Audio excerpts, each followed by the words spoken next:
Alors Lim Group est un groupe leader à l'international, spécialisé dans la fabrication et la distribution de selles neuves d'équitation sur mesure. C'est un groupe aussi qui très rapidement a fait le choix d'intégrer 2 tanneries au sein de son activité, qui ont toutes les 2 pour particularité d'avoir remis au goût du jour une méthode de tannage ancestrale à base d'écorce d'arbres, de mimosa, châtaignier et quebracho. Et c'est aussi un groupe qui s'agrandit et se diversifie, notamment avec le rapprochement de 2 acteurs spécialisés dans le soin et la santé animale, qui sont tous les 2 100% équins. Le groupe aujourd'hui, c'est un groupe composé de 850 collaborateurs à travers 17 filiales à travers le monde et également plus de 100 millions d'euros de chiffre d'affaires. On est devenu une société à mission récemment, en septembre 2021, et ça nous a donné l'occasion d'écrire une très ambitieuse et magnifique raison d'être. Ensemble, inventons tous les jours l'équitation responsable.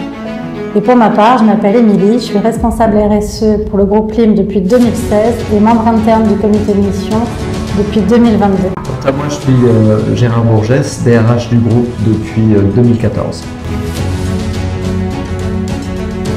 En réalité, devenir SAM a été pour Lim une étape assez naturelle parce qu'on avait déjà initié un certain nombre de démarches extrêmement liées à ce sujet-là, bien en amont. Et on s'est très tôt inscrit dans l'histoire de Lim sur des mesures environnementales comme le tannage avec des tanins végétaux. C'est vraiment inscrit dans l'ADN du groupe et devenir SAM pour nous c'était simplement une continuité relativement logique.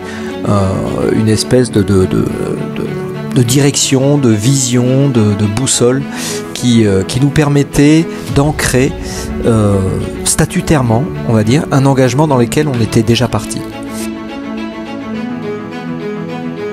À vrai dire, on a eu un process de validation assez long en interne. On voulait solliciter 3 OTI et mesurer leurs différences. 3 OTI de taille et d'expérience variées. C'était notre premier audit depuis que nous étions passés société à mission. On cherchait un partenaire plus qu'un chronométreur. On voulait travailler avec une équipe à taille humaine, idéalement à Bordeaux pour faciliter les échanges.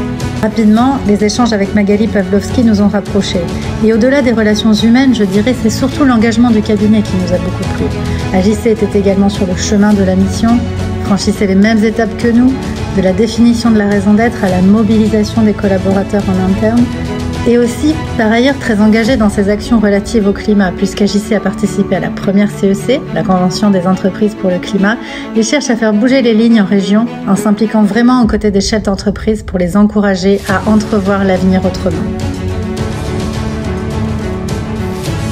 Alors ce qui nous a, je crois, le plus plu, en fait, c'est cette espèce d'approche un peu bicéphale qu'AJC a, avec d'un côté la rigueur et la méthodologie intimement liée au métier même d'auditeur, et à côté de ça une véritable approche humaine et un véritable pouvoir de dialogue, de KPI, d'indicateurs robustes, suffisamment robuste en tous les cas pour tenir face à un audit. Apprécier ce premier audit et c'est assez encourageant pour les suivants du coup.